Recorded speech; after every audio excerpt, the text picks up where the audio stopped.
ನಮಸ್ಕಾರ ಪ್ರಿಯ ವೀಕ್ಷಕರೇ, ನಿಮ್ಮೆಲ್ಲರಿಗೂ ಕೂಡ ಕ್ರಿಸ್ತ ಯೇಸುವಿನ ನಾಮದಲ್ಲಿ ಪ್ರೀತಿಯಿಂದ ಈ ಒಂದು ಆತ್ಮೀಯ ಕಾರ್ಯಕ್ರಮಕ್ಕೆ ಆಹ್ವಾನವನ್ನು ಬಯಸ್ತೇನೆ.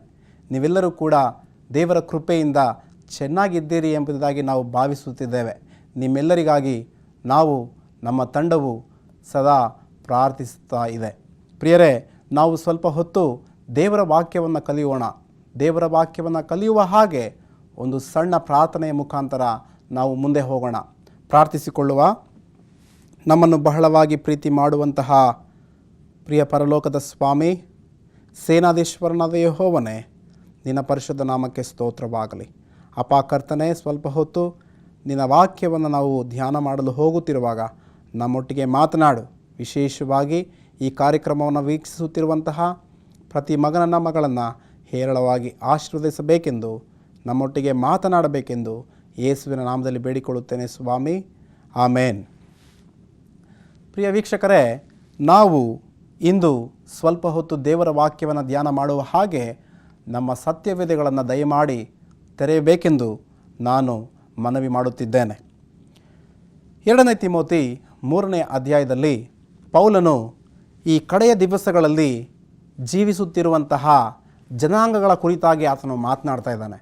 ಮಾತನಾಡುತ್ತಾ ಆತನು 19 ವಿವಿಧ ರೀತಿಯ ಜನರು ಇರ್ತಾರೆ, ಜನರಲ್ಲಿ ಈ 19 ಗುಣಗಳು ಇರ್ತವೆ ಎಂಬುದರ ಕುರಿತಾಗಿ ಪೌಲನು ಮಾತನಾಡ್ತಾ ಇದ್ದಾನೆ. ಬನ್ನಿ ನಾವು ವಾಕ್ಯವನ್ನು ಓದೋಣ. 2 ತಿಮೋತಿ 3ನೇ ಅಧ್ಯಾಯ 1ರಿಂದ 5 ವಾಕ್ಯಗಳು. ಸತ್ಯವಾಕ್ಯ ಈ ರೀತಿ ಹೇಳ್ತಿದೆ: ಆದರೆ ಕಡೇ ದಿವಸಗಳಲ್ಲಿ ಕಠಿಣ ಕಾಲಗಳು ಬರುವವೆಂಬುದನ್ನು ತಿಳಿದುಕೋ. ಮನುಷ್ಯರು ಸ್ವಾರ್ಥ ಚಿಂತಕರು, ಹಣದಾಸೆಯವರು, ಬಡಾಯಿ ಕೊಚ್ಚಿಕೊಳ್ಳುವವರು, ಅಹಂಕಾರಿಗಳು, ದೂಷಕರು, ತಂದೆ ತಾಯಿಗಳಿಗೆ ಅವಿಧೇಯರು, ಉಪಕಾರವನ್ನು ನೆನಪಿಸದವರು, ಇವರೆಲ್ಲರೂ ಕೂಡ ಇರ್ತಾರೆ ಎಂಬುದಾಗಿ ಪೌಲನು ತಿಳಿಸ್ತಾ ಇದ್ದಾನೆ. ಪ್ರಿಯರೇ, ಕಳೆದ 2 ಸಂಚಿಕೆಯಲ್ಲಿ ನಾವು ಈ ಸ್ವಾರ್ಥ ಚಿಂತಕರ ಕುರಿತಾಗಿ ಕಲಿತಿದ್ದೇವೆ. 2ನೇ ಸಂಚಿಕೆಯಲ್ಲಿ ಹಣದಾಸೆಯುಳ್ಳವರ ಕುರಿತಾಗಿ ನಾವು ಕಲಿತಿದ್ದೇವೆ.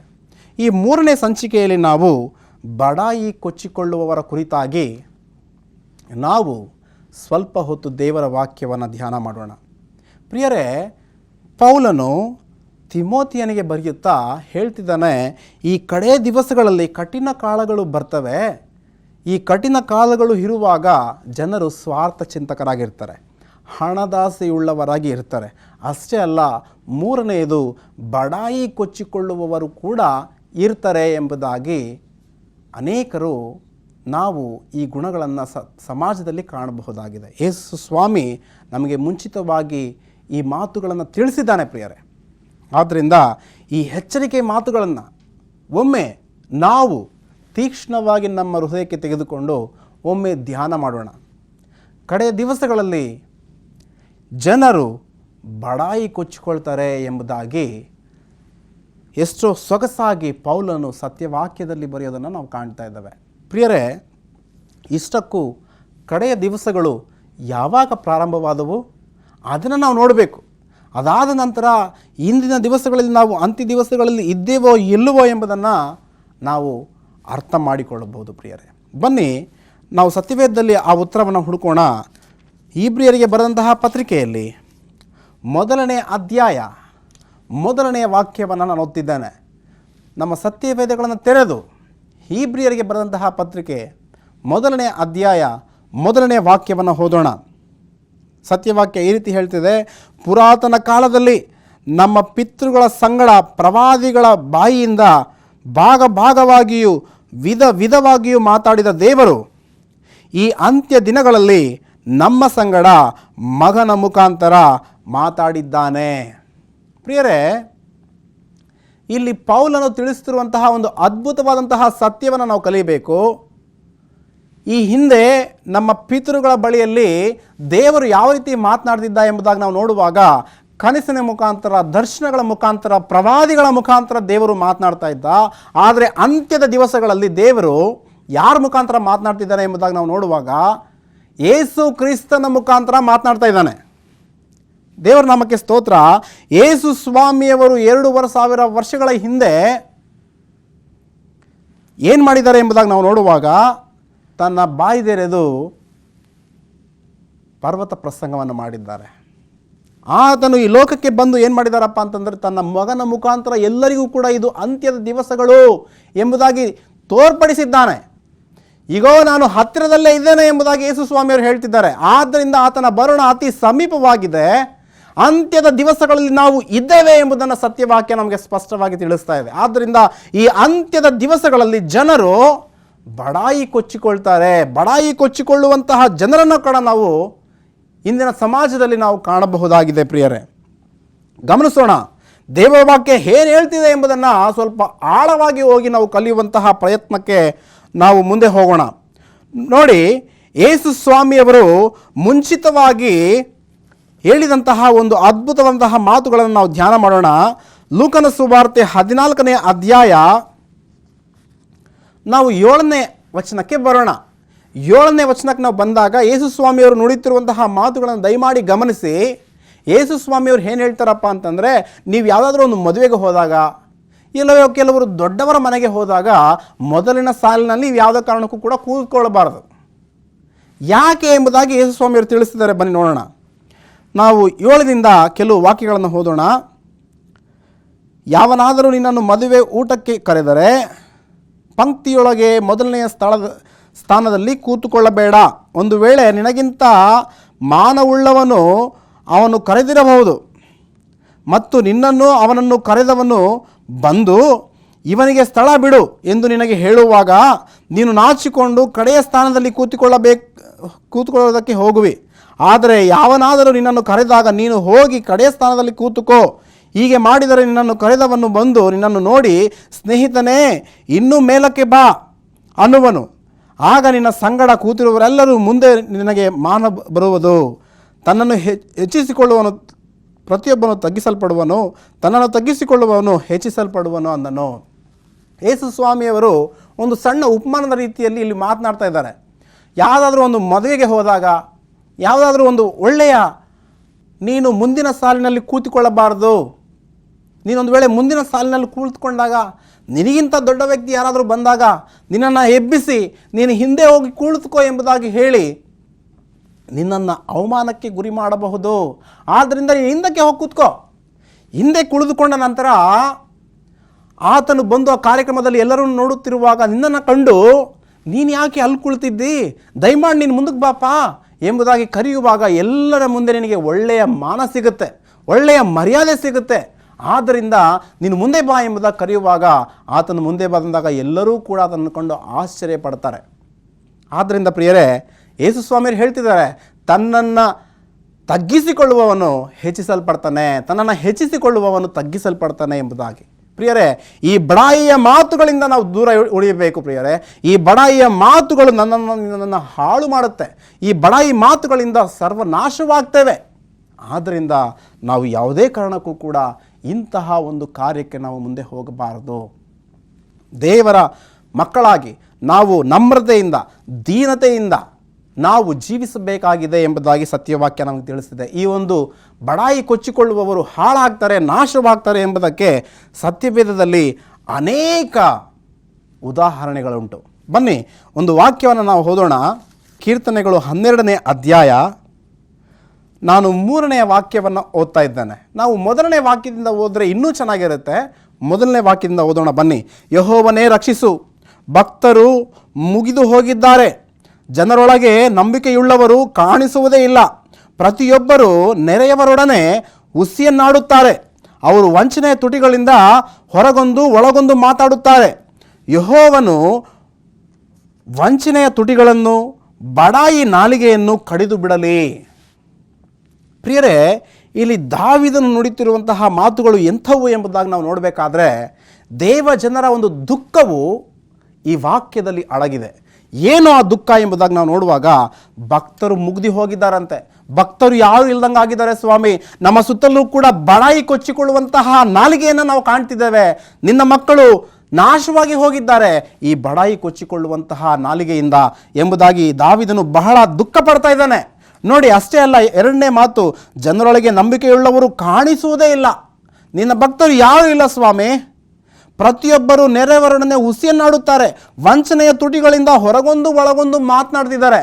ಎಲ್ಲರೂ ಕೂಡ ಬಡಾಯಿ ಕೊಚ್ಚಿಕೊಳ್ಳುವಂತಹ ನಾಲಿಗೆಗಳೇ. ಇಂಥವರನ್ನ ಸ್ವಾಮಿ ನೀನೇನು ಮಾಡಬೇಕಪ್ಪ ಅಂತಂದರೆ, ದೇವರ ವಾಕ್ಯ ಹೇಳ್ತಿದೆ, ಯೆಹೋವನು ವಂಚನೆಯ ತುಟಿಗಳನ್ನು ಬಡಾಯಿ ನಾಲಿಗೆಯನ್ನು ಕಡಿದು ಬಿಡಲಿ. ದಾವೀದನ ಒಂದು ಪ್ರಾರ್ಥನೆ, ದಾವೀದನ ಒಂದು ಅಳಲು, ದಾವೀದನ ಒಂದು ಕೂಗು ಏನಪ್ಪ ಅಂತಂದರೆ, ಸ್ವಾಮಿ ಆ ವಂಚನೆಯ ಮಾತುಗಳನ್ನು ಆಡುವಂತಹ ಬಡಾಯಿ ಕೊಚ್ಚಿಕೊಳ್ಳುವಂತಹ ನಾಲಿಗೆಯನ್ನು ಸ್ವಾಮಿ ನೀನು ಕಡಿದು ಬಿಡು ಎಂಬುದಾಗಿ ಇಲ್ಲಿ ದಾವೀದನು ನುಡಿತಾ ಇದ್ದಾನೆ. ಪ್ರಿಯರೇ, ದಾವೀದನು ನುಡಿತಾ ಇದ್ದಾನೆ. ಆದ್ದರಿಂದ ನಾವು ಈ ವಂಚನೆಯ ತುಟಿಯಿಂದ, ಬಡಾಯಿ ನಾಲಿಗೆಯಿಂದ ದೂರ ಇರಬೇಕು. ದೇವರು ನಮ್ಮನ್ನು ಖಂಡಿತವಾಗಲೂ ಹಾಳು ಮಾಡ್ತಾನೆ ಒಂದು ವೇಳೆ ಇಂತಹ ಒಂದು ಪ್ರವೃತ್ತಿ ನನ್ನಲ್ಲಿ ನಿನ್ನಲ್ಲಿ ಇದ್ದಲ್ಲಿ. ಪ್ರಿಯರೇ, ಇಂದಿನ ದಿನಮಾನಗಳಲ್ಲಿ ನಾವು ನೋಡ್ತೇವೆ, ನಾನು ಅಷ್ಟು ಮಾಡಿದೆ, ನಾನು ಇದೆಲ್ಲ ಕೂಡ ಮಾಡಿದೆ, ನನ್ನಿಂದ ಇಷ್ಟ ಆಯಿತು, ನಾನೇ ಇಲ್ಲದೆ ಹೋದರೆ ಇವೆಲ್ಲವೂ ಕೂಡ ಆಗ್ತಾನೆ ಇರಲಿಲ್ಲ ಎಂಬುದಾಗಿ ಬಡಾಯಿ ಕೊಚ್ಚಿಕೊಳ್ಳುವಂತಹ ನಾಲಿಗೆಯನ್ನು ಸಮಾಜದಲ್ಲಿ, ಸಭೆಯಲ್ಲಿ, ನಮ್ಮ ಕುಟುಂಬಗಳಲ್ಲಿ ನಾವು ಕಾಣ್ತಾ ಇರ್ತೇವೆ. ಅವರಿಂದ ನಾವು ದೂರ ಉಳಿಯಬೇಕು ಎಂಬುದಾಗಿ ವಾಕ್ಯ ಹೇಳ್ತಾ ಇದೆ. ಯಾಕೆ ಎಂಬುದಾಗಿ ನಾವು ನೋಡುವಾಗ ಅಂಥವರು ನಾಶವಾಗ್ತಾರೆ, ಅಂಥವರು ಹಾಳಾಗಿ ಹೋಗ್ತಾರೆ, ಅಂಥವರು ನಾಶಕ್ಕೆ ಹೋಗ್ತಿದ್ದಾರೆ ಎಂಬುದನ್ನು ನಾವು ಯಾವುದೇ ಕಾರಣಕ್ಕೂ ಕೂಡ ಮರೆಯದೆ ದೇವರ ಸದ್ಭಕ್ತರಾಗಿ, ದೇವರ ಭಯಭಕ್ತಿಯಲ್ಲಿ, ನಮ್ರತೆಯಿಂದ, ದೀನತೆಯಿಂದ ಕ್ರಿಸ್ತನಲ್ಲಿ ನಾವೇನು ಮಾಡಬೇಕಪ್ಪ ಅಂದರೆ ಜೀವಿಸಬೇಕು. ಆಗ ತಾನೇ ದೇವರು ನಮ್ಮನ್ನು ಏನು ಮಾಡ್ತಾನೆ ಅಂದರೆ ಆಶೀರ್ವಾದ ಮಾಡ್ತಾನೆ. ನೋಡಿ, ಯೇಸು ಸ್ವಾಮಿಯವರು ಒಂದು ಉಪಮಾನವನ್ನು ಹೇಳ್ತಾರೆ. ಲೂಕನ ಸುವಾರ್ತೆ 18ನೇ ಅಧ್ಯಾಯಕ್ಕೆ ನಾವು ಹೋಗೋಣ. ಲೂಕನ ಸುವಾರ್ತೆ 18ನೇ ಅಧ್ಯಾಯ 1ರಿಂದ 10 ವಚನಗಳಲ್ಲಿ ಆತನು 10ನೇ ವಾಕ್ಯದಿಂದ ಒಂದು ಅದ್ಭುತವಾದಂತಹ ಉಪಮಾನವನ್ನು ಹೇಳ್ತಾನೆ. ಏನು ಆ ಉಪಮಾನ ಎಂಬುದಾಗಿ ನಾವು ನೋಡುವಾಗ, ಇಬ್ಬರು ವ್ಯಕ್ತಿಗಳು ದೇವಾಲಯಕ್ಕೆ ಹೋಗ್ತಾರೆ. ಒಬ್ಬರು ಫರಿಸಾಯನು, ಮತ್ತೊಬ್ಬನು ಸುಂಕದವನು. ಫರಿಸಾಯನು ಎಲ್ಲರ ಮುಂದೆ ದೇವಾಲಯದಲ್ಲಿ ನಿಂತು ಪ್ರಾರ್ಥನೆ ಮಾಡಲಿಕ್ಕೆ ಪ್ರಾರಂಭ ಮಾಡ್ತಾನೆ.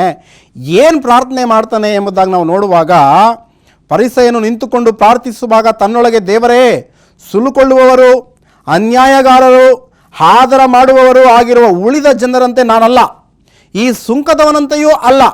ಆದ್ದರಿಂದ ನಿನಗೆ ಸ್ತೋತ್ರ ಮಾಡುತ್ತೇನೆ, ವಾರಕ್ಕೆ 2 ಆವರ್ತಿ ಉಪವಾಸ ಮಾಡುತ್ತೇನೆ, ನಾನು ಸಂಪಾದಿಸುವ ಎಲ್ಲದರಲ್ಲಿಯೂ ಕೂಡ 10ರಲ್ಲಿ 1 ಪಾಲು ಕೊಡುತ್ತೇನೆ ಅಂದುಕೊಂಡನು.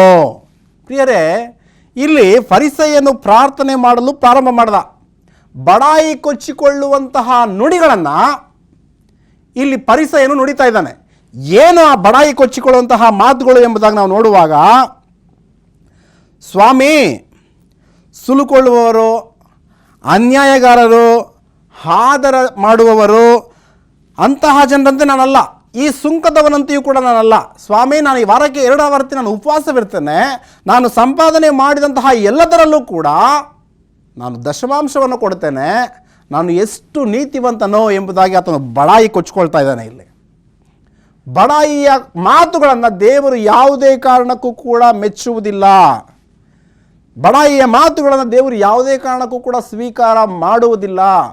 ನಾನು 10ರಲ್ಲಿ 1 ಪಾಲು ಕೊಡ್ತೇನೆ, ನಾನು ಸುಲುಕೊಳ್ಳುವವನಲ್ಲ, ನಾನು ಅನ್ಯಾಯ ಮಾಡುವವನಲ್ಲ, ನಾನು ಆದರ ಮಾಡುವವನಲ್ಲ, ನಾನು ವಾರಕ್ಕೆ 2 ಆವರ್ತಿ ಉಪವಾಸವಿರ್ತೇನೆ, ನಾನು ಈ ಸುಂಕದವನಂತೆಯೂ ಕೂಡ ಅಲ್ಲ ಎಂಬುದಾಗಿ ಆತನು ಬಡಾಯಿಯ ಮಾತುಗಳನ್ನು ಆಡ್ತಾನೆ. ಆದರೆ ಈ ಸುಂಕದವನು ಆಕಾಶದ ಕಡೆಗೆ ಕಣ್ಣೆತ್ತಿ ನೋಡಲು ಕೂಡ ಆತನಿಗೆ ಧೈರ್ಯ ಸಾಲದೆ ತನ್ನ ಒಂದು ಎದೆಯನ್ನು ಬಡಿದುಕೊಳ್ತಾ ಆತನ ಪ್ರಾರ್ಥನೆ ಮಾಡ್ತಾನೆ, ಸ್ವಾಮಿ, ಪಾಪಿಯಾದ ನನ್ನನ್ನು ಕರುಣಿಸು ಸ್ವಾಮಿ ಎಂಬುದಾಗಿ. ಯೇಸು ಸ್ವಾಮಿಯವರು ಹೇಳ್ತಾರೆ, ಆ ಉಪಮಾನದಲ್ಲಿ ಯಾರ ಪ್ರಾರ್ಥನೆ ಸ್ವೀಕಾರ ಆಯಿತು ಎಂಬುದಾಗಿ ನಾವು ನೋಡುವಾಗ, ದೀನತೆಯಿಂದ, ತಗ್ಗಿದ ಸ್ವಭಾವದಿಂದ, ಪಶ್ಚಾತ್ತಾಪ ಹೃದಯದಿಂದ, ಸ್ವಾಮಿ, ಪಾಪಿಯಾದ ನನ್ನನ್ನು ಕರುಣಿಸು ಎಂಬುದಾಗಿ ಪ್ರಾರ್ಥಿಸಿದಂತಹ ಸುಂಕದವನ ಪ್ರಾರ್ಥನೆಯನ್ನು ದೇವರು ಏನು ಮಾಡ್ತಾನಪ್ಪ ಅಂದರೆ ಅಂಗೀಕಾರ ಮಾಡ್ತಾನೆ, ಸ್ವೀಕಾರ ಮಾಡ್ತಾನೆ. ಪ್ರಿಯರೇ, ಈ ಹೊತ್ತು ನಮ್ಮಲ್ಲಿ ಒಂದು ವೇಳೆ ಇಂತಹ ದೀನ ಸ್ವಭಾವ ಇದ್ದಲ್ಲಿ ದೇವರು ನಿನ್ನನ್ನು ಏನು ಮಾಡ್ತಾರಪ್ಪ ಅಂದರೆ ಸೇರಿಸ್ಕೊಳ್ತಾರೆ. ಈ ಬಡಾಯಿ ಕೊಚ್ಚಿಕೊಳ್ಳುವಂತಹ ನಾಲಿಗೆ ನನ್ನದಾದರೆ, ನಿನ್ನದಾದರೆ ದೇವರು ಖಂಡಿತವಾಗಲೂ ನಿನ್ನನ್ನು ಹಾಳು ಮಾಡ್ತಾರೆ. ಆದ್ದರಿಂದ ಪ್ರಿಯ ವೀಕ್ಷಕರೇ, ನಾವು ಈ ಬಡಾಯಿಯ ನಾಲಿಗೆಯಿಂದ ದೂರವಿರಬೇಕು. ಸತ್ಯವೇದದಲ್ಲಿ ಅದೆಷ್ಟೋ ಉದಾಹರಣೆಗಳನ್ನು ನಾವು ಕಾಣಬಹುದಾಗಿದೆ. ಬಡಾಯಿ ಕೊಚ್ಚಿಕೊಳ್ಳುವಂತಹ ನಾಲಿಗೆಯು ನಾಶವಾಗುತ್ತೆ ಎಂಬುದಾಗಿ ಸತ್ಯವಾಕ್ಯ ನಮಗೆ ಸ್ಪಷ್ಟವಾಗಿ ತಿಳಿಸುತ್ತೆ. ಪ್ರಿಯರೇ, ದಾನಿಯೇಲನ ಪುಸ್ತಕ 7ನೇ ಅಧ್ಯಾಯದಲ್ಲಿ ದಾನಿಯೇಲನು ಒಂದು ದರ್ಶನವನ್ನು ಕಾಣ್ತಾನೆ, ಒಂದು ಕನಸನ್ನು ಕಾಣ್ತಾನೆ. ಏನು ಎಂಬುದಾಗಿ ನಾವು ನೋಡುವಾಗ, ಆತನು ನೋಡುತ್ತಿರಲು ಸಮುದ್ರದೊಳಗಿಂದ 4 ಜೀವಿಗಳು ಎದ್ದು ಬರ್ತವೆ, 4 ಭಯಂಕರವಾದಂತಹ ಮೃಗಗಳು ಎದ್ದು ಬರ್ತವೆ. ಏನು ಎಂಬುದಾಗಿ ನಾವು ನೋಡುವಾಗ, ಮೊದಲನೆಯದು ಸಿಂಹ, 2 ರೆಕ್ಕೆಗಳಿರುತ್ತೆ. ಪ್ರಿಯರೇ, ಅದು ಬಾಬಿಲೋನ್ ದೇಶಕ್ಕೆ ಸಾದೃಶ್ಯವಾಗಿ ನಾವು ಕಾಣ್ತೇವೆ. 2ನೇ ಮೃಗ ನಾವು ನೋಡುವಾಗ ಕರಡಿಯಂತಿರುತ್ತೆ, ಅದು ಮೇದ್ಯರು ಪಾರಸಿಯರಿಗೆ ಅದು ಸಾದೃಶ್ಯವಾಗಿದೆ. 3ನೇ ಮೃಗವನ್ನು ನಾವು ನೋಡುವಾಗ ಚಿರತೆಯ ಉಪಾದಿಯಲ್ಲಿರುತ್ತೆ, ಆ ಚಿರತೆಗೆ 4 ರೆಕ್ಕೆಗಳಿರುತ್ತೆ. ಇದು ಗ್ರೀಸ್ ದೇಶಕ್ಕೆ, ಅಲೆಕ್ಸಾಂಡರನಿಗೆ ಅದೇನಾಗಿದೆ ಅಪ್ಪ ಅಂತಂದರೆ ಸೂಚನೆಯಾಗಿರುವುದನ್ನು ನಾವು ಕಾಣಬಹುದು. ಆದರೆ 4ನೇ ಮೃಗ ವಿಶಿಷ್ಟವಾಗಿರುತ್ತೆ. ಆ ಭಯಂಕರವಾದಂತಹ ಒಂದು ಮೃಗವು ನೀರಿನೊಳಗಿಂದ ಬರುತ್ತಿರುವಾಗ ಅದರಲ್ಲಿ 10 ಕೊಂಬುಗಳನ್ನು ದಾನಿಯೇಲನು ಕಾಣ್ತಾನೆ. ಆ 10 ಕೊಂಬುಗಳನ್ನು ಆತನು ಕಾಣುತ್ತಿರಲು 3 ಕೊಂಬುಗಳು ಬಿದ್ದು ಹೋಗ್ತವೆ, ಒಂದು ಸಣ್ಣ ಕೊಂಬು ಮೊಳೆಯೋದನ್ನು ನಾವು ಕಾಣ್ತಿದ್ದೇವೆ. ಈ ಸಣ್ಣ ಕೊಂಬು ಇದು ಏನಾಗಿದೆ ಎಂಬುದಾಗಿ ಸ್ವಲ್ಪ ಹೊತ್ತು ನಾನು ನಿಮ್ಮ ಬಳಿಯಲ್ಲಿ ಹಂಚಿಕೊಳ್ಳಲು ಬಯಸ್ತೇನೆ. ಈ 4 ಮೃಗಗಳು ಕೂಡ ಪ್ರಪಂಚವನ್ನಾಡಿದಂತಹ 4 ದೊಡ್ಡ ಸಾಮ್ರಾಜ್ಯಗಳಿಗೆ ಸೂಚನೆಯಾಗಿ ದೇವರು ತೋರಿಸ್ತಾನೆ. ಮೊದಲನೆಯದು ನಾವು ನೋಡುವಾಗ ಬಾಬಿಲೋನ್ ದೇಶಕ್ಕೆ ಅದು ಉದಾಹರಣೆಯಾಗಿದೆ. 2ನೇದು ನಾವು ನೋಡುವಾಗ ಕರಡಿ, ಅದು ಮೇದ್ಯರು ಪಾರಸೀಕರ ರಾಜ್ಯಕ್ಕೆ ಅದು ಸೂಚನೆಯಾಗಿದೆ. 3ನೇದು ಚಿರತೆ, ಅದು ಗ್ರೀಸ್ ದೇಶಕ್ಕೆ ಸೂಚನೆಯಾಗಿದೆ. 4ನೇದು ರೋಮಾ ದೇಶಕ್ಕೆ ಪ್ರಿಯರೇ ಅದು ಸೂಚನೆಯಾಗಿರುವುದನ್ನು ನಾವು ಕಾಣ್ತೇವೆ. ಈ 3 ಮೊಳೆಗಳು ಏನು ಎಂಬುದಾಗಿ ನಾವು ನೋಡುವಾಗ 10 ಕೊಂಬುಗಳು ಕೂಡ 10 ದೇಶಗಳಿಗೆ ಅದು ಹೋಲಿಕೆಯಾಗಿದೆ. ಅದರಲ್ಲಿ 3 ಕೊಂಬುಗಳು ಏನಾದವಪ್ಪ ಅಂತಂದರೆ ಸಂಪೂರ್ಣವಾಗಿ ನಾಶವಾದವು. ಅಂದರೆ ಈ ರೋಮಾ ದೇಶ 3 ದೇಶಗಳನ್ನು ಸಂಪೂರ್ಣವಾಗಿ ನಾಶ ಮಾಡಿದೆ. ಒಂದು ಸಣ್ಣ ಕೊಂಬು ಮೊಳೆಯುತ್ತೆ. ಆ ಸಣ್ಣ ಕೊಂಬು ಯಾರು ಎಂಬುದಾಗಿ ನಾವು ನೋಡುವಾಗ ರೋಮ್ ದೇಶಕ್ಕೆ, ಅದು ಕ್ಯಾಥೋಲಿಕ್ ಸಭೆಗೆ ಅದು ಹೋಲಿಕೆಯಾಗಿರೋದನ್ನು ನಾವು ಕಾಣ್ತಿದ್ದೇವೆ. ಪ್ರಿಯರೇ, ಆ ಒಂದು ಸಣ್ಣ ಕೊಂಬು 10 ಕೊಂಬುಗಳ ನಡುವೆ ಬಂದು ಏನು ಮಾಡುತ್ತಿದೆ ಎಂಬುದನ್ನು ಸತ್ಯವಾಕ್ಯದಲ್ಲಿ ಓದೋಣ ಬನ್ನಿ. ದಾನಿಯೇಲನ ಪುಸ್ತಕ 7ನೇ ಅಧ್ಯಾಯ 25ನೇ ವಾಕ್ಯವನ್ನು ನಾನು ಓದ್ತಿದ್ದೇನೆ. ಏನು ಹೇಳ್ತಿದೆ? ಪರಾತ್ಪರನಿಗೆ ವಿರುದ್ಧವಾಗಿ ಕೊಚ್ಚಿಕೊಂಡು ಪರಾತ್ಪರನ ಭಕ್ತರನ್ನು ಸವೇಸಿ ಕಟ್ಟಲೆಯ ಕಾಲಗಳನ್ನು ಧರ್ಮ ವಿಧಿಗಳನ್ನು ಮಾರ್ಪಡಿಸಲು ಮನಸ್ಸು ಮಾಡುವನು. ಇಲ್ಲಿ ಸತ್ಯವಾಕ್ಯ ಸ್ಪಷ್ಟವಾಗಿ ಹೇಳ್ತಿದೆ, ಪರಾತ್ಪರನಿಗೆ ವಿರುದ್ಧವಾಗಿ ಆ ಕೊಂಬು ಮಾತನಾಡಿತು. ಏನು ಎಂಬುದಾಗಿ ನಾವು ನೋಡುವಾಗ ದೇವರು ಹೇಳಿದ್ದಾನೆ, 7ನೇ ದಿವಸ ಸಬ್ಬತ್, ಅದು ನನ್ನ ದಿವಸ ಎಂಬುದಾಗಿ ದೇವರು ಸತ್ಯವೇದದಲ್ಲಿ ಹೇಳಿದ್ದಾನೆ. ಆದರೆ ಆ ಸಣ್ಣ ಕೊಂಬು ಏನು ಮಾಡ್ತಿದೆ ಎಂಬುದಾಗಿ ನಾವು ನೋಡುವಾಗ, ಪರಾತ್ಪರನಿಗೆ ವಿರುದ್ಧವಾಗಿ ಕೊಚ್ಚಿಕೊಂಡು ಪರಾತ್ಪರನ ವಿರುದ್ಧವಾಗಿ ಪರಾತ್ಪರನ ಭಕ್ತರನ್ನು ಸೇವಿಸಿ ಕಟ್ಟಲೆಯ ಕಾಲಗಳನ್ನು ಧರ್ಮ ವಿಧಿಗಳನ್ನು ಮಾರ್ಪಡಿಸಲು ಮನಸ್ಸು ಮಾಡುವನು. ಯಾರು ತನ್ನ ಮಾತನ್ನು ಕೇಳೋದಿಲ್ಲವೋ ಅವರೆಲ್ಲರನ್ನು ಕೂಡ ನಾಶ ಮಾಡ್ದ. ಪ್ರಿಯರೇ, ಸತ್ಯವಾಕ್ಯ ಸ್ಪಷ್ಟವಾಗಿ ಹೇಳ್ತಿದೆ, ಪರಾತ್ಪರನಿಗೆ ವಿರುದ್ಧವಾಗಿ ಕೊಚ್ಚಿಕೊಂಡು ಪರಾತ್ಪರನ ಭಕ್ತರನ್ನು ಸವೇಸಿ. ನಾವು ನೋಡುವಾಗ ಈ ಕತ್ತಲೆಯ ಯುಗದಲ್ಲಿ ಈ ಹಿಸ್ಟಾರಿಯನ್ಸ್, ಇತಿಹಾಸಕಾರರು ಹೇಳ್ತಾರೆ ಏನಪ್ಪ ಅಂದರೆ, ಈ ಮೊದಲನೇ ಪ್ರಪಂಚ ಯುದ್ಧ, 2ನೇ ಪ್ರಪಂಚ ಯುದ್ಧ, ಈ 2 ಯುದ್ಧಗಳಲ್ಲಿ ಸತ್ತವರಿಗಿಂತಲೂ ಅತಿ ಹೆಚ್ಚಿನ ಜನ ಯಾವಾಗ ಸತ್ತೋ ಎಂಬುದಾಗಿ ನಾವು ನೋಡುವಾಗ ಈ ಕತ್ತಲೆಯ ಯುಗದಲ್ಲಿ, ಈ ರೋಮ್ ಸಾಮ್ರಾಜ್ಯದ ಒಂದು ಭಯಂಕರವಾದಂತಹ ಆಳ್ವಿಕೆಯಲ್ಲಿ ಅನೇಕರು ತಮ್ಮ ಒಂದು ಪ್ರಾಣವನ್ನು ಕಳೆದುಕೊಳ್ತಾರೆ. ಯಾಕೆ ಎಂಬುದಾಗಿ ನಾವು ನೋಡುವಾಗ ದೇವರ ವಾಕ್ಯಕ್ಕಾಗಿ ನಿಂತವರನ್ನು, ದೇವರ ವಾಕ್ಯದ ಅನುಸಾರವಾಗಿ ಜೀವಿಸುವವರನ್ನು ಈ ಸಭೆಯು ಏನು ಮಾಡ್ತಪ್ಪ ಅಂತಂದರೆ ಅವರನ್ನು ಸಾಯಿಸೋದನ್ನು ನಾವು ಕಾಣ್ತಿದ್ದೇವೆ. ಪ್ರಿಯರೇ, ಬಹಳ ವಿಪರ್ಯಾಸ. ಆ ಒಂದು ಸಣ್ಣ ಕೊಂಬು ಆ 10 ಕೊಂಬುಗಳ ನಡುವೆ ಎದ್ದು 3 ಕೊಂಬುಗಳನ್ನು ಸಂಪೂರ್ಣವಾಗಿ ಪತನ ಮಾಡಿ ಪರಾತ್ಪರನಿಗೆ ವಿರುದ್ಧವಾಗಿ ಕೊಚ್ಚಿಕೊಂಡು ಪರಾತ್ಪರನ ಭಕ್ತರನ್ನು ಸವೇಸಿ ಕಟ್ಟಲೆಯ ಕಾಲಗಳನ್ನು ಧರ್ಮವಿಧಿಗಳನ್ನು ಮಾರ್ಪಡಿಸಲು ಮನಸ್ಸು ಮಾಡುವನು. ದೇವರ ಒಂದು ಧರ್ಮಶಾಸ್ತ್ರವನ್ನು, ದೇವರ ಒಂದು ನಿತ್ಯ ನಿರಂತರವಾದಂತಹ ಆಜ್ಞೆಗಳನ್ನು ಈ ಸಣ್ಣ ಕೊಂಬು ಏನು ಮಾಡ್ತಿದೆಯಪ್ಪ ಅಂತಂದರೆ ಮಾರ್ಪಾಟು ಮಾಡ್ತಿದೆ. ನಾವು ಗಮನಿಸುವಾಗ ಸತ್ಯವೇದದ ಆಧಾರದಲ್ಲಿ ನಾವು ನೋಡುವಾಗ ಸಬ್ಬತ್ ಎಂಬುದು ಶನಿವಾರದ ದಿವಸ. ಆದರೆ ಮಾನವ ನಿರ್ಮಿತ ಭಾನುವಾರದ ಸಬ್ಬತ್ತನ್ನು ಇಂದಿನ ಜನರು ಏನು ಮಾಡ್ತಿದ್ದಾರಪ್ಪ ಅಂತಂದರೆ ಎಲ್ಲರೂ ಕೂಡ ಕೈಗೊಳ್ತಾ ಇದ್ದಾರೆ. ಅದು ಮಾನವ ನಿರ್ಮಿತವಾದದ್ದು. ಸತ್ಯವಾಕ್ಯದಲ್ಲಿ ನಾವು ನೋಡ್ತೇವೆ, ಸಬ್ಬತ್ ಎಂಬುದು ಶನಿವಾರಕ್ಕೆ ಸೂಚನೆಯಾಗಿದೆ. ಶನಿವಾರದಂದು ನಿಜವಾದಂತಹ ಸಬ್ಬತ್ ಎಂಬುದಾಗಿ ದೇವರ ವಾಕ್ಯ ನಮಗೆ ತಿಳಿಸುತ್ತೆ. ಆದರೆ ಇಂದು ಜನರೆಲ್ಲರೂ ಕೂಡ ಏನು ಮಾಡ್ತಿದ್ದಾರಪ್ಪ ಅಂತಂದರೆ ಮಾನವ ನಿರ್ಮಿತ ಭಾನುವಾರದ ಒಂದು ಸಬ್ಬತ್ತನ್ನು ಅವರು ಕೈಗೊಂಡು ನಡೆಯುತ್ತಿರುವುದನ್ನು ನಾವು ಕಾಣ್ತಿದ್ದೇವೆ. ಬಹಳ ವಿಪರ್ಯಾಸ ಪ್ರಿಯರೇ. ಈ ಒಂದು ಸಭೆ ಬಡಾಯಿ ಕೊಚ್ಚಿಕೊಳ್ತಿದೆ ಪರಾತ್ಪರನಿಗೆ ವಿರುದ್ಧವಾಗಿ. ಕೊನೆಗೆ ಪ್ರಕಟಣೆ ಪುಸ್ತಕ 14ನೇ ಅಧ್ಯಾಯದಲ್ಲಿ ನಾವು ನೋಡ್ತೇವೆ, ಬಿದ್ದಳು ಬಿದ್ದಳು ಬಾಬೇಲ್ ಎಂಬ ಮಹಾನಗರಿಯು ಬಿದ್ದಳು ಎಂಬುದಾಗಿ ದೇವದೂತನು ಆಕಾಶದಲ್ಲಿ ಹೇಳೋದನ್ನು ನಾವು ಕಾಣ್ತಿದ್ದೇವೆ. ಪ್ರಿಯರೇ, ಆ ಒಂದು ಸಭೆ ದೇವರಿಗೆ ವಿರೋಧವಾಗಿ ಕೊಚ್ಚಿಕೊಂಡು ಬಡಾಯಿಯ ಮಾತುಗಳನ್ನು ನುಡಿದಂತಹ ಆ ಒಂದು ಸಭೆ ಕೊನೆಗೆ ಒಂದು ದಿವಸ ಏನಾಗುತ್ತಪ್ಪ ಅಂತಂದರೆ ಪತನವಾಗಿ ಹೋಗುತ್ತೆ, ನಾಶನವಾಗಿ ಹೋಗುತ್ತೆ ಎಂಬುದನ್ನು ಸತ್ಯವಾಕ್ಯ ನಮಗೆ ಸ್ಪಷ್ಟವಾಗಿ ತಿಳಿಸಿದೆ. ಆದ್ದರಿಂದ ಈ ಕಡೆಯ ಕಾಲದಲ್ಲಿ ಬಡಾಯಿ ಕೊಚ್ಚಿಕೊಳ್ಳುವವರು ಇರ್ತಾರೆ ಎಂಬುದಾಗಿ ಸತ್ಯವಾಕ್ಯ ಹೇಳುತ್ತಿರುವಾಗ ಈ ಸಭೆಯು ನನಗೆ ನೆನಪಾಗ್ತಿದೆ. ಆದ್ದರಿಂದ ಈ ಸಭೆಯಿಂದ ನಾವು ದೂರ ಇರಬೇಕು. ಆ ಬಾಬೇಲ್ ಎಂಬಂತಹ ಮಹಾನಗರದಿಂದ ನಾನು ನೀನು ಹೊರಬರಬೇಕು. ಈ ಬಡಾಯಿ ಕೊಚ್ಚಿಕೊಳ್ಳುವಂತಹ ಮಾತುಗಳಿಂದ ನಾನು ನೀವು ದೂರ ಉಳಿಯಬೇಕು. ದೀನತೆಯಿಂದ ನಮ್ರತೆಯಿಂದ ದೇವರ ಒಂದು ಪ್ರತ್ಯಕ್ಷತೆಗಾಗಿ ನಾವೆಲ್ಲರೂ ಕೂಡ ಏನು ಮಾಡಬೇಕಪ್ಪ ಅಂತಂದರೆ ಕಾಯುತ್ತಿರಬೇಕು. ಅದನ್ನು ತಾನೇ ಈ ವಾಕ್ಯದ ಮುಖಾಂತರ ನಾವು ಕಲಿಯಬೇಕಾಗಿರುವಂತಹ ವಿಶೇಷವಾದಂತಹ ಪಾಠ. ಪ್ರಿಯರೇ, ಕಡೆಯದಾಗಿ ಒಂದು ವಾಕ್ಯವನ್ನು ಓದಲು ನಾನು ಬಯಸ್ತೇನೆ. ರೋಮಾಪುರದವರಿಗೆ ಬರೆದಂತಹ ಪತ್ರಿಕೆ 1ನೇ ಅಧ್ಯಾಯ 28ರಿಂದ 30 ವಾಕ್ಯಗಳನ್ನು ಓದೋಣ. ಎಷ್ಟೋ ಸೊಗಸಾಗಿ ಇಲ್ಲಿ ಪೌಲನು ಈ ರೀತಿ ಹೇಳ್ತಾನೆ. ಸತ್ಯವಾಕ್ಯ ಈ ರೀತಿ ಹೇಳ್ತಿದೆ, ಇದಲ್ಲದೆ ದೇವರ ಜ್ಞಾನವು ಅವರಿಗೆ ಇಷ್ಟವಿಲ್ಲದ್ದರಿಂದ ಅಲ್ಲದ ಕೃತ್ಯಗಳನ್ನು ನಡೆಸುವವರಾಗುವಂತೆ ದೇವರು ಅವರನ್ನು ಅನಿಷ್ಟ ಭಾವಕ್ಕೆ ಒಪ್ಪಿಸಿದನು. ಹೇಗೆಂದರೆ ಅವರು ಸಕಲ ವಿಧವಾದ ಅನ್ಯಾಯ, ದುರ್ಮಾರ್ಗತನ, ಲೋಲುಪ್ತಿ, ದುಷ್ಟತ್ವಗಳಿಂದಲೂ, ಹೊಟ್ಟೆಕಿಚ್ಚು, ಕೊಲೆ, ಜಗಳ, ಮೋಸ, ಹಾಕಿತನಗಳಿಂದಲೂ ತುಂಬಿದವರಾದರು. ಅವರು ಕಿವಿ ಊದುವವರು, ಚಾಡಿ ಹೇಳುವವರು, ದೇವರನ್ನು ದ್ವೇಷಿಸುವವರು, ಸೊಕ್ಕಿನವರು, ಅಹಂಕಾರಿಗಳು, ಬಡಾಯಿ ಕೊಚ್ಚಿಕೊಳ್ಳುವವರು, ಕೇಡನ್ನು ಕಲ್ಪಿಸುವವರು, ತಂದೆ ತಾಯಿಗಳ ಮಾತನ್ನು ಕೇಳದವರು, ವಿವೇಕವಿಲ್ಲದವರು, ಮಾತಿಗೆ ತಪ್ಪದವರು, ಮಮತೆ ಇಲ್ಲದವರು, ಕರುಣೆ ಇಲ್ಲದವರು ಆದರು. ಈ ಕಡೆ ದಿವಸಗಳಲ್ಲಿ ಎಂಥವರು ಇರ್ತಾರೆ ಎಂಬುದಾಗಿ ಇಲ್ಲಿ ಪೌಲನು ಮತ್ತೆ ತಿಳಿಸ್ತಾ ಇದ್ದಾರೆ ನಮಗೆ. ರೋಮಾಪುರದವರಿಗೆ ಬರೆದಂತಹ ಪತ್ರಿಕೆ 1ನೇ ಅಧ್ಯಾಯ 28ರಿಂದ 30 ವಾಕ್ಯಗಳನ್ನು ನಾವು ನೋಡುವಾಗ, ಆದರ ಮಾಡುವವರು, ತಂದೆ ತಾಯಿಗಳ ಮಾತಿಗೆ ವಿರೋಧವಾಗಿ ಜೀವಿಸುವವರು, ಚಾಡಿಕೋರರು, ಬಡಾಯಿ ಕೊಚ್ಚಿಕೊಳ್ಳುವವರು, ಇವರೆಲ್ಲರನ್ನು ಕೂಡ ಈ ಭಾಗದಲ್ಲಿ ನಾವು ಕಾಣ್ತಿದ್ದೇವೆ. ಆದ್ದರಿಂದ ಇಂತಹ ಒಂದು ಜೀವನ ನನ್ನದಾಗಬಾರದು, ಇಂತಹ ಒಂದು ಜೀವನ ನಿನ್ನದಾಗಬಾರದು.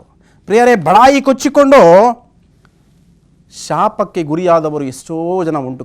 ಕರ್ತನೆ, ಪ್ರಿಯರೇ, ನಾವು ಯಾವುದೇ ಕಾರಣಕ್ಕೂ ಕೂಡ ಇಂತಹ ಒಂದು ಜೀವನವನ್ನು ಜೀವಿಸಬಾರದು. ಈ ಬಡಾಯಿ ಕೊಚ್ಚಿಕೊಳ್ಳುವವರಿಂದ ದೂರ ಉಳಿಯುವಾಗ ದೇವರು ನನ್ನನ್ನು ಖಂಡಿತವಾಗಲೂ ಆಶೀರ್ವಾದ ಮಾಡ್ತಾನೆ. ಬನ್ನಿ ಮುಕ್ತಾಯದ ಪ್ರಾರ್ಥನೆಯನ್ನು ಮಾಡಿಕೊಳ್ಳೋಣ. ನಮ್ಮನ್ನು ಬಹಳವಾಗಿ ಪ್ರೀತಿಸುವಂಥ ಪರಲೋಕದ ಸ್ವಾಮಿ, ನಿನ್ನ ನಾಮಕ್ಕೆ ಸ್ತೋತ್ರ. ಅಪ್ಪ ಕರ್ತನೆ, ಈ ಒಂದು ದಿವಸದಲ್ಲಿ ಬಡಾಯಿ ಕೊಚ್ಚಿಕೊಳ್ಳುವವರ ಕುರಿತಾಗಿ ನಮಗೆ ನಿನ್ನ ವಾಕ್ಯ ಭಾಗದ ಮುಖಾಂತರ ತೋರಿಸಿದ್ದಿ. ಕೋಟ್ಯಾನುಕೋಟಿ ಸ್ತೋತ್ರ ಅಪ್ಪ. ವಿಶೇಷವಾಗಿ ಅಂತ್ಯಕಾಲದಲ್ಲಿ ಜೀವಿಸುತ್ತಿರುವಂತಹ ನಾವು ದೀನತೆಯಿಂದ, ನಮ್ರತೆಯಿಂದ ಕ್ರಿಸ್ತನನ್ನು ಧರಿಸಿಕೊಂಡು ಜೀವಿಸುವಂತಹ ನೀನೇ ಕೃಪೆ ಮಾಡಬೇಕೆಂದು ಬಿತ್ತಲ್ಪಟ್ಟಂತಹ ಪ್ರತಿಯೊಂದೊಂದು ಬೀಜವನ್ನು ಸ್ವಾಮಿ ನೀನೇ ಫಲಿಸಮಾಡಿ ಮಹಿಮೆಯನ್ನು ಹೊಂದಬೇಕೆಂದು ಯೇಸುವಿನ ನಾಮದಲ್ಲಿ ಬೇಡಿಕೊಳ್ಳುತ್ತೇನೆ ಸ್ವಾಮಿ. ಆಮೇನ್.